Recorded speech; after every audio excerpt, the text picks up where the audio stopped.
Welcome to the 100 Club. I'm Tom and joined once again by Rich to discuss the recent action in the T20 Cricket World Cup. It's been a busy week. Rich, how you doing? What are you thinking? I'm doing very well, Tom. It's been a decent week of cricket. Not too many shocks and surprises, I think, since we last spoke. The teams we were expecting to make it out the group stage have, but I think we're all set for a pair of excellent semi-finals, and whichever combination that goes through to the final is going to be a good one. I think I can agree with that. I mean, not too many shocks, as you say. You're looking a little pixelated this evening, but that's fine. The quality of your analysis will keep the viewer engaged, I'm sure. Let's start it off. Let's start it off with a little preview of the semi-finals because they are now confirmed. So first up, England, New Zealand, 1400 Wednesday. A grudge match following the one-day international World Cup final, or a completely different affair? Well, it feels almost a lifetime ago now, doesn't it? That 2019 World Cup final. In fact, it was only 2 years ago. New Zealand took care of business earlier today. They had a potential banana skin in Afghanistan, but a very, very professional win. The Quicks did the job up top. Trent Bolt, Adam Milne. Afghans only made it 124, and then it was perfectly set up for Kane Williamson to knock those runs off. So, a huge achievement for New Zealand coming out of that group that contained India. I mean, obviously that was their marquee win was knocking off the Indians earlier in the week. England, on the other hand, come into that semi-final on the back of a loss, right, Tom? They do, and I think they won't be too concerned by that one. I don't think they'll be too concerned. It's a good South African outfit.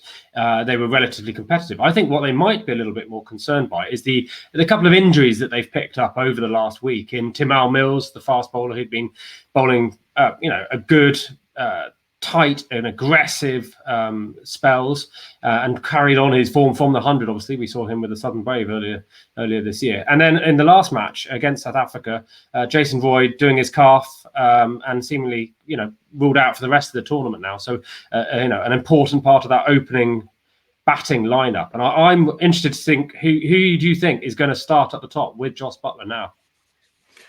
So I think the obvious thing to do is to put Bairstow up opening the batting. He's played that role quite a bit. He's opened in the one-day side. He's opened in franchise cricket around the world. He's very familiar with that role. You can play with it depending on when that first wicket goes down. But you either have Malan or Moeen Ali going in at 3. I think you have some combination of those at 3, 4. Liam Livingstone at 5, Owen Morgan at 6, and then I think what you do is you bring David Willey into the side at 7 because he gives you that left arm option, but he also gives you a bit of lower order power with the bat as well. A very effective batter in T20 cricket. So I think bringing David Willey in sort of balances the side, gives a little bit more bowling option. But otherwise, I think they've got so much power in that top 6 that they should be okay.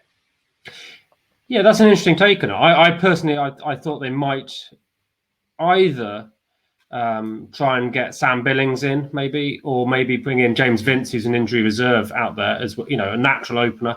But it's interesting because on the bowling side, they brought in Mark Wood, now fit again, to come in for Tymal Mills on the fast side. But looked a bit rusty to me in that game against South Africa. Went for a few runs. So you're going to stick with Mark Wood? Yeah, I would stick with Mark Wood. What did he bowl? 4 overs for 47, going at 11s, which is not great. He did look a little bit rusty. Not necessarily rusty. He looked perhaps a bit too enthusiastic, maybe trying too hard. He'd been out the side. He's coming in, wanted to sort of make his mark. But he was sort of facing the South Africans when they were trying to put on a really big score because they needed a big score with the run rate, the swing they needed. I mean, Chris Wokes as well was a little bit disappointing in that he doesn't often go for 10s, but he went, his 4 overs went for 43. And so I would stick the bowling option in. So I just went to 7 there, but I would stick with Jordan, Rashid, Wood, and as the bowlers, and and Wokes as well. Sorry, I wouldn't play around with that. I suppose Billings is very much a middle order batter. In 4-5, that's where you tend to think of him, at least as a Kent player. And I don't think we necessarily need strengthening there. I mean, the other option is James Vince is one of the travelling reserves, so he could come in and as an opener. But I think I'd rather have Bairstow up top than Vince, as good as Vince is. Well, we will see, and I think there's a bit where we are looking at which team is most suited to challenge New Zealand itself as an outfit. You think of New Zealand as actually a very well balanced team as well. So I think a bit more bowling option might well be the route they take, and I think Willie, as you say, gives that. But we will see. That game 1400 GMT on Wednesday. Go on, Rich.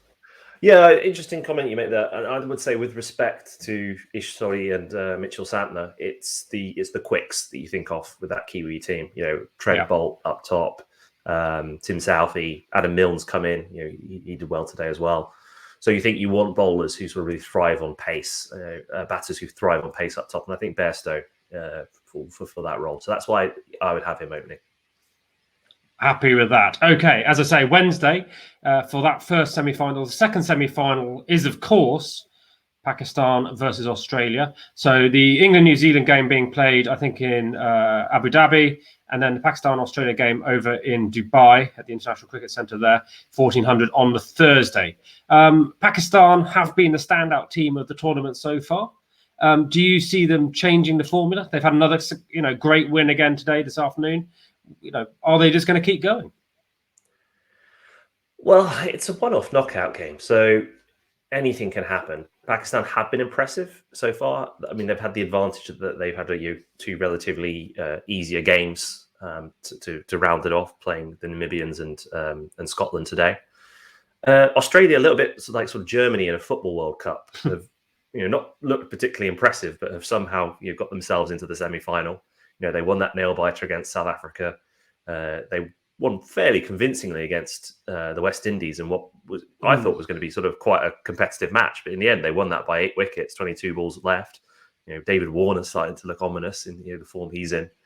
So no, I think it's pretty much 50-50 that game. I think the Aussies are battle hardened and playing some good cricket right now. Yeah, and I think we were probably in our preview of the Australians quite hard on them for good reason. But actually, some of the experienced players have shown an uptick in form as we've gone through the tournament. In particular, as you say, Warner is perhaps at the front of that, given where they came in from their domestic and their franchise form as well. The player I'd like to pick out actually is Adam Zampa, who I think has really done very well in this tournament so far. Yeah, he continues to impress. He bowled his 4 overs for just 20 in that game against the Windies, coming off the back of a fifer in that game where they demolished the Bangladeshis. I mean, just a word on Bangladesh there. They've come to this tournament on a very good run, beating both Australia and New Zealand in home series. And both of us had high hopes for them to do well here. But, just wins against Oman and Papua New Guinea, losing to Scotland in the qualifying stage, and then 5 straight defeats. I think they're going to be disappointed with that back in Dhaka. I wouldn't be surprised, absolutely, and I don't think I don't think there's an obvious reason why. They're still a good side. I don't think this is a bad omen for Bangladeshi cricket generally. They just haven't shown up at this tournament. And on the flip side, you could say for the Afghan team as well in Group 2, a team. I think we expected a shock from them. Expecting a shock sounds weird, but they have continued to actually struggle against bigger teams, and that's been one of their problems in the past. I think both those teams, just haven't taken that extra step up that we might have expected through this tournament.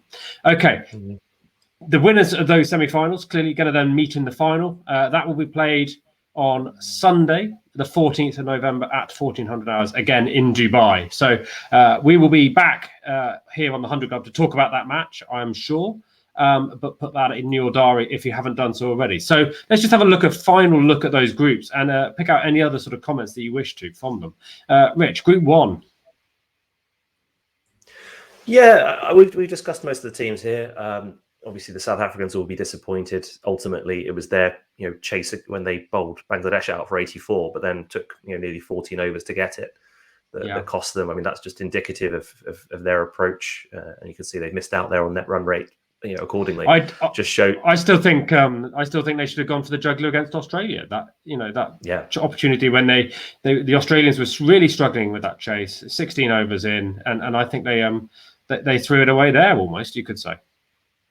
Yeah, I was just interested to talk about the game on the 4th of November in Abu Dhabi when Sri Lanka played the West Indies, because I thought it was an interesting match, because to me it was the side at the beginning of a new era versus a side at the end of one. In that, Sri Lanka have had a couple of down years, but have actually turned up at this tournament with some quite exciting young players. None more so than Charith Asalanka, who's had a fantastic tournament. He capped this off with a rapid 68, including a 91 stand with Nasanka. They post 189 for 3, very impressive. And then for the West Indies, it's only the young guys like Hetmeyer and Poran who got any runs in that game. The old hands, flatter to deceive. So we saw in that Australia West Indies game, it was definitely the end of Dwayne Bravo. Potentially Chris Gale. I don't think Chris Gale's formally retired, but we had high hopes for West Indies coming into this tournament. It's not really gone for them, and I think that there could be some wholesale changes to that squad. Yeah, absolutely. You wonder whether Chris Gale's wicket at the end of his over there in the last game might be his swan song. We saw also Dre Russell hitting a fantastic 111-meter-6 in that game as well. That's the longest of the tournament so far. I don't think it's landed yet, has it? It was unbelievable. Liam Livingstone had a good go at following that up with 110 meters against South Africa, but unbelievable hitting there. So hopefully we'll see some more of that in the semis. And I think, you're right to pick out Sri Lanka. Hasaranga has actually, been perhaps another star you want to mention, because he's in a dogfight for the ICC T20 #1 position at the moment with Tabraiz Shamsi. So we'll see how they come out at the end of the rankings, at the end of the tournament. If you care at all for ICC rankings, Rich? Well, I mean, we are the 100 club. We started off this show covering the 100 tournament, and I think one thing about this ICC T20 is that there's some players who we didn't know a lot about, who I would love to see in the tournament next summer, and I'm sure a lot of the teams and their scouts will be on the phone to agents having watched this. You want Asalanka to the London Spirit, do you? I want Asalanka at the Spirit. Get it done, Shane Warne. Get on the phone. Okay, let's talk about Group 2. Maybe we've got some more scouting predictions for the Spirit. They need all the help they can get. What about Group 2? What are they offering? Well, in a sense, we haven't discussed the big story in Group 2, which is the India's failure to progress. They still have a match left. Who would have thought that India are playing a dead rubber essentially at a World Cup against the mighty Namibia. I don't know. Those games against Pakistan, they're always such big occasions. 2 well-matched sides, they can go either way. I think they'll look back at that New Zealand game when they review this tournament. The intensity that they went out with the bat. It wasn't just that they got a low total. It was just that they never even looked like getting up anywhere closer. They got 110 for 7 in that game. The fact they're only 7 wickets down shows that if they just committed a bit harder, maybe they would have got bowled out for 80 or 90. That's what happens. But if you go a bit harder, you get yourself up to 130, 140, you're in the game. But that was such a poor effort with the bat that that's really what's cost them in this tournament. And New Zealand and Pakistan have been ruthless. Do you think if those games had been separated by some of the games against the associate members, say Namibia or Scotland, and actually India had a chance to regroup after the Pakistan defeat, that maybe it'd have been a different story? I mean, the first 2 games essentially sealed their fate, right? Yeah, yes and no. Because if anybody had the advantage of getting used to conditions, it was India. In that the whole squad had been in the IPL in the UAE for the month beforehand. They'd all been playing on these pitches in these stadiums, playing high pressure matches. So this idea that they were sort of somehow undercooked or not quite ready for those 2 games, I don't buy that. I don't know why tactically it worked out as it did for them, because I mean you saw the intent when they came out against Afghanistan and absolutely smashed them all over the place. I think that was the highest score of the tournament so far, right there, 210 for 2. It's absolutely destructive. But this is why we watch sport, Tom, right? These aren't robots. Sometimes it just happens.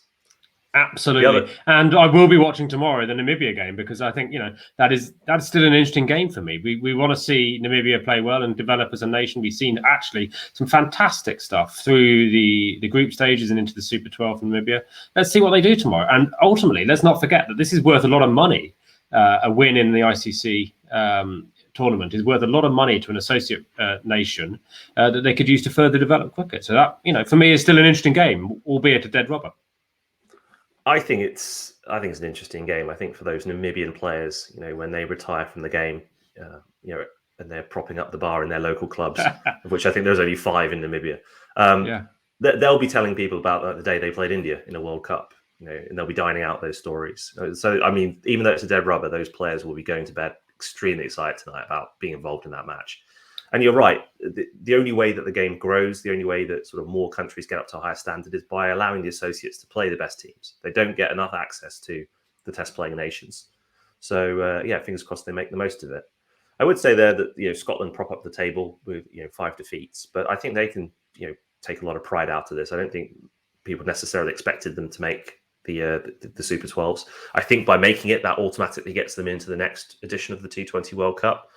I mean, for them, they need to get more of their players into T20 Blast sides in the County Championship, and potentially some of the better players into 100 franchises as well, like the likes of Mark Watts, Mike Leask has impressed in this tournament. George Munsey, had a little cameo against India. So these guys hopefully need to be involved, and somewhere down the line as well. We've talked about the 100 expanding. Where would you add new franchises? So north of the border would be an obvious place to start. Yeah, maybe. I'll be here ready with the camera. I'll be on the touchline, ready to greet the Scotland Braves. Oh no, hang on, there's already one of them. The Braves already down in Hampshire. We need something else. Okay, so the so Claymores, far so good. Probably, yeah. The Claymores, yeah. Wasn't that an American football team once? That was. We'll leave that there. NFL Europe team, yeah. Sorry, Karen. So what? Yeah. No, it's all right. So we got semi-finals come up, as I say, Wednesday, Thursday. Are you going to put any bold predictions on the outcome of the tournament at this point? Because obviously I've said India to start with in the tournament and absolutely, put the kiss of death on them. Well, I think I said... You said the West Indies, so... I definitely said West Indies and India to get through, but I think I also said England, New Zealand to be the other 2 teams. So I think I've got... You said West Indies to win. I said West Indies to win. Yeah, no, I was very high on the West Indies coming into this, and I'm completely wrong about that. They're coin flips, aren't they? I'm going to say, well, literally they are, aren't they? Because the toss could be a huge part of this. They're both night games. We've seen that batting second with the due factor is critical in this. I think if England play well, they should beat New Zealand. But and I think Pakistan, with the form they're in, as well as the Aussies are playing too, I'm going to say England, Pakistan. We're going to have a replay of the 92 50-over World Cup final in Dubai on Sunday. I'd be up for that. So, I think that would be a fantastic final. So I think that's probably the bookies' favourite as well, probably. Yeah. You would have thought 2 top teams. I should have said it's going to be New Zealand, Australia, shouldn't I? thereby guaranteeing an England, Pakistan final. But well, 50-50, isn't it? As a typical England cricket fan, I can say anyone but Australia. There you go. And it'll all be over in just a week. So we'll be back here on the 100 Club to check in, see how it went down across the last week. If you want to join us, then that'd be great. Stick some comments down below, a like on the video, and a subscription would also be very much appreciated. We're stuck stubbornly 5 subscribers short of 200. It'd be great to reach 4. Oh, we've picked up a new one. Thank you very much. And we'd love to pick up that 200th one by this time next week. Maybe we'll get caps made with the numbers stitched in. Yeah, that will require some sponsorship, but that's another issue. Okay, thanks for joining us again, Rich. We'll catch you next week on the 100 Club. Thank you, and see you then.